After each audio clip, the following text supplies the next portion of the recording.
नमस्कार, आप देख रहे हैं सत्ता की परख और मैं हूं आपके साथ साक्षी निर्माण। लोकसभा सीटों के हिसाब से सबसे बड़े प्रदेश उत्तर प्रदेश में भारतीय जनता पार्टी फूंक फूंक कर कदम रख रही है। भाजपा की सबसे ज्यादा निगाह अपने सहयोगी दलों पर है। हाल ही में आजादी के अमृत महोत्सव को लेकर भाजपा ने पूरे प्रदेश में अभियान चलाकर लोकसभा सीटों पर सांसदों के प्रति जनता की नब्ज को टटोलने का काम किया। भाजपा ने प्रदेश की सभी 80 सीटों पर मौजूदा सांसदों को लेकर सर्वे कराया है। इसमें उनकी लोकप्रियता और लोकसभा चुनाव 2024 में उनकी जीत की संभावना की जानकारी जुटाई गई है।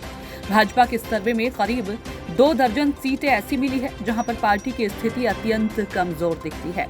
इन सीटों पर जीत के लिए पार्टी को मुश्किलों का सामना करना पड़ रहा है।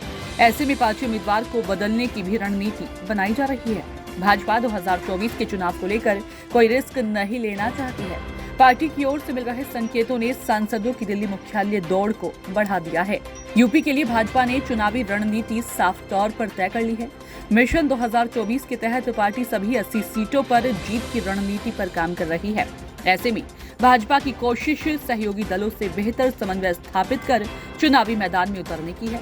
लोकसभा चुनाव से पहले एनडीए के सहयोगियों के बीच में किसी प्रकार की खींचतान का न होना इस बार सकारात्मक संदेश दे रहा है।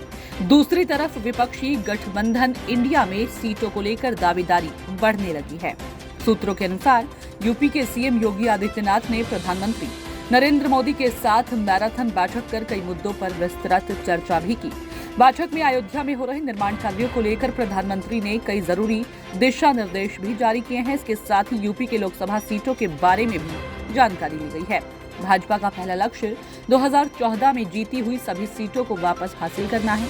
वर्ष 2014 में भाजपा ने 71 सीटों पर जीत दर्ज की थी, तो वहीं सहयोगी अपना दल एस को 2 सीटों पर जीत मिली थी।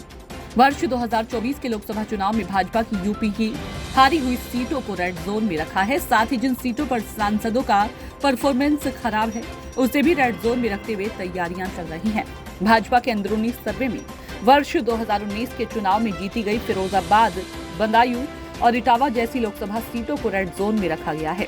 भले ही भाजपा ने रामपुर और आजमगढ़ उपचुनाव में जीत हासिल की हो, लेकिन दोनों सीटें रेड जोन में हैं।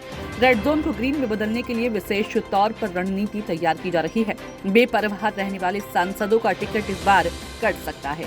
सांसदों ने अपने आकाओं के दरबार में टिकट बचाने की दौड़ शुरू कर दी है। देखिए सत्ता की परख के लिए अवधेश कुमार सिंह की रिपोर्ट।